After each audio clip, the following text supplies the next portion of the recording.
Olá, meus queridos alunos do terceiro ano, tudo bem com vocês? Que prazer estarmos aqui para fazermos mais uma correção no nosso livro de ciências, agora nas páginas 48 a 53.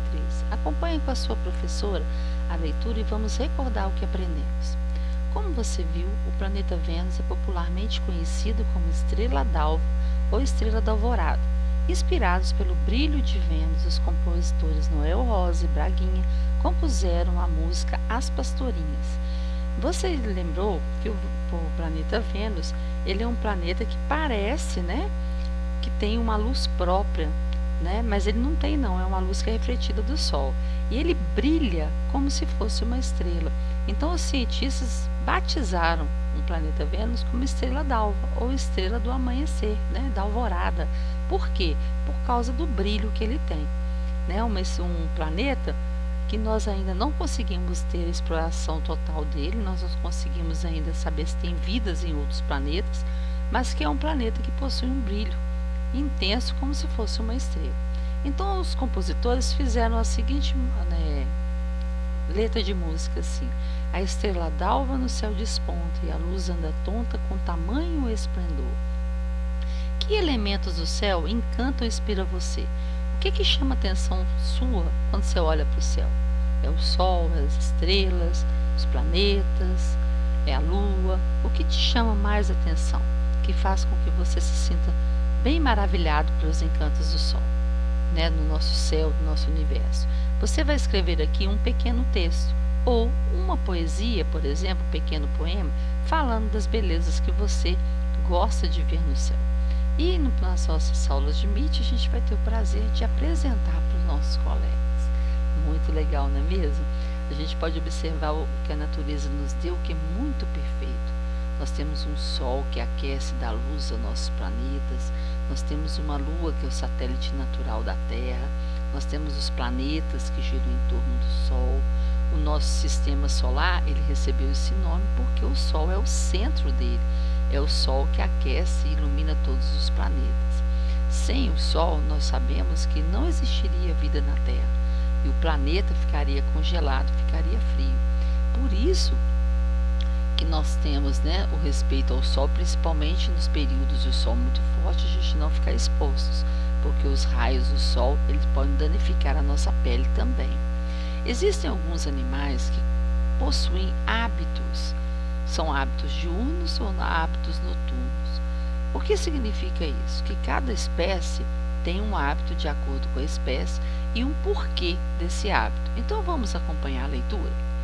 Os animais, apesar de não marcarem as horas como os seres humanos, também se organizam pelo ciclo do dia e da noite.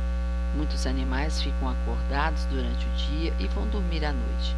Assim, dizemos que eles têm hábitos diurnos. Outros ficam dormindo durante o dia e acordados durante a noite. Logo dizemos que eles têm hábitos noturnos. Esses animais, que têm esses hábitos trocados, eles utilizam esse período que eles ficam acordados para caçar, para ter alimentação, ter água. Então, muitos desses animais utilizam esses hábitos para garantir a vida da sua espécie. O camaleão é um exemplo de animal que fica mais tempo acordado durante o dia, ou seja, ele tem hábitos diurnos.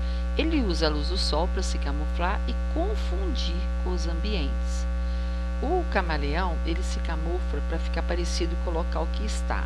Assim, ele pode se esconder no ambiente, se defender de um predador ou mesmo atacar uma presa que ele deseja se alimentar. Então, ele utiliza da luz do sol para poder se camuflar. Muito bem. Outros exemplos de animais de hábitos diurnos são o tamanduá-bandeira, o coati e o beija-flor. O morcego é um animal que passa a maior parte do dia dormindo, normalmente em lugares com pouca ou nenhuma luz, como as cavernas.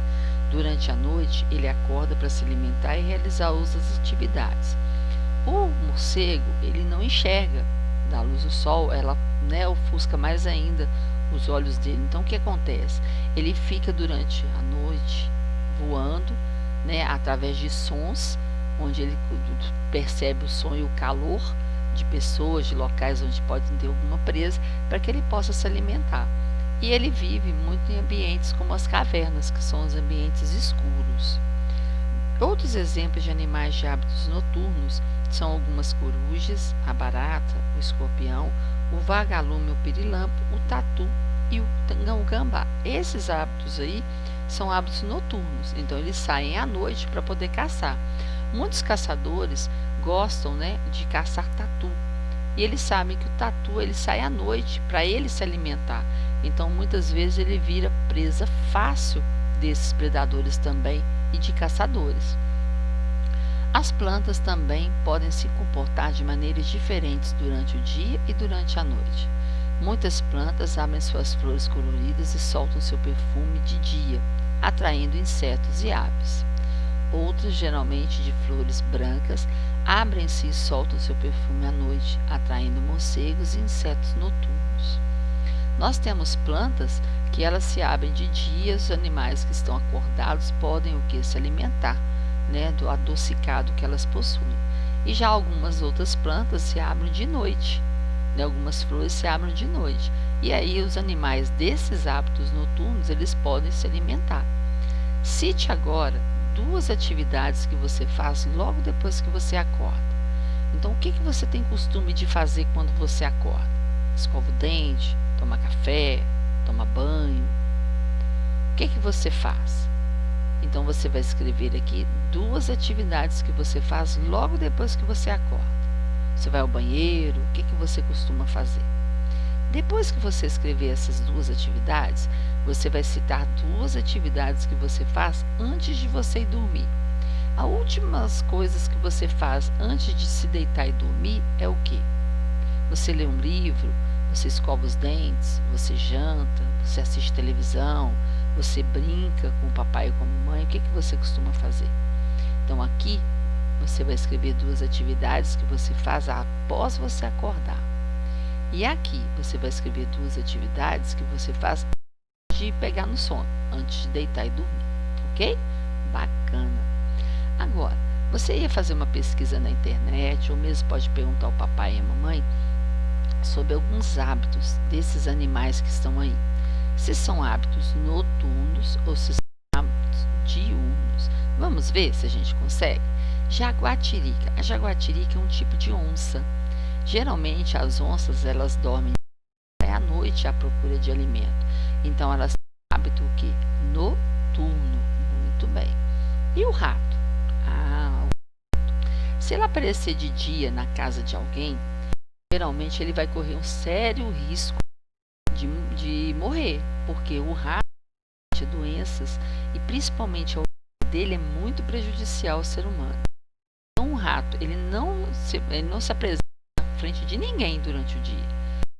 À noite ele sai porque as pessoas outros animais estão dormindo, então ele apresenta à noite para poder recolher alimentos, sementes, rações que ele se alimenta e alimenta a espécie dele. Então ele tem o hábito o quê? Noturno. Se ele aparecer de dia na casa de alguém, por exemplo, ele corre um sério risco de morrer. Agora, o nosso macaquinho aqui, o mico-estrela, ele costuma, de dia, sair à procura de alimento, de frutas, bananas. Para enxergar melhor essas frutas, se estão maduras ou não, ele costuma durante o dia. Então, ele vai ter o hábito diurno. Muito bem. O veado campeiro. O veado campeiro, ele pasta durante o dia. Ele passa em busca dos seus alimentos no dia e à noite ele se recolhe para dormir com a sua esposa. Então ele tem o hábito o quê? Diurno. Muito bem. O lobo-guará. O lobo-guará, ele é uma onça, ele sai à caça. E ele costuma à noite. É um ótimo caçador. Então o lobo-guará, ele tem o hábito o quê? Noturno. E o beija-flor, ou betivi, no caso, que é uma ave muito bonita, muito grande, ela tem o hábito de voar durante o dia buscando seus alimentos. E à noite recolhe. Então ela tem o hábito diurno. Então vamos com a jaguatirica noturno, o rato noturno também, o mico-estrela diurno, o campeiro diurno também, o lobo-guará noturno e o diurno. Muito.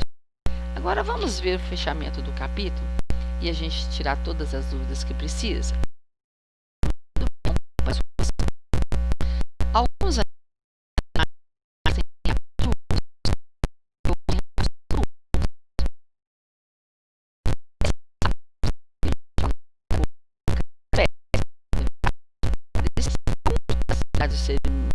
podem acontecer durante o dia, outras atividades podem acontecer o que? Durante a noite. Por exemplo, nós temos o corpo de bombeiros, nós temos os enfermeiros, nós temos os policiais que têm turno. Alguns trabalham de noite, outros trabalham de dia em plantões. Então, eles têm hábitos também diferentes da maioria das pessoas. Enquanto a maioria está acordada, eles vão estar dormindo para descansar. Enquanto o pessoal está dormindo, eles vão estar acordados para poder cuidar da segurança e da saúde das pessoas. Enquanto em um lado da Terra é dia, o outro é noite. Esses fenômenos são causados pelo movimento de rotação da Terra. Durante o dia, vê no céu claro o sol, algumas nuvens e de vez em quando a luz do sol reflete nela. Durante a noite podemos ver no céu escuro os planetas e muitas vezes no amanhecer e no anoitecer aparecem diferentes cores no céu. Reparamos isso principalmente pelo excesso de poluição luminosa que nós temos no planeta. O excesso de luzes também faz mal para o planeta. E nós temos aí a poluição do ar, também acarreta mudança nas cores do céu. Então nós temos que cuidar melhor do planeta para que as não sejam prejudiciais. As plantas vão se comportar de maneiras diferentes de dia e à noite. Algumas vão se abrir para que alguns se alimentar durante o dia e outras vão abrir durante a noite, fazendo a mesma coisa para esses animais se alimentarem. Muito bem. As nuvens e a luz intensa das grandes cidades podem dificultar a observação do céu durante a noite. Sabemos que durante a noite é o excesso de luz que temos nas lâmpadas, nas grandes cidades, que podem causar o que? A poluição e pode dificultar, observar a noite como um todo. Então nós temos que cuidar melhor do nosso planeta, porque o planeta é a casa de todos nós. Nós temos que cuidar para evitar qualquer tipo de problema. E nós aprendemos também que mais com esses hábitos a característica é de cada espécie. A espécie é caçadora, a espécie já se alimenta durante o dia, mas cada um dentro das suas características. É muito importante que a gente age com equilíbrio em todos os ecossistemas do planeta, para que a gente aprenda a respeitá-los e principalmente a conviver com eles. Não deixe, meu querido, de fazer a correção, não deixe de estudar depois os textos que nós acabamos de ler, para você fazer o quê? Relembrar e gravar os conteúdos que a gente já aprendeu. É muito importante sempre trocar ideias, fazer pesquisas para aprender cada vez mais. Eu aguardo você para a próxima correção, tá?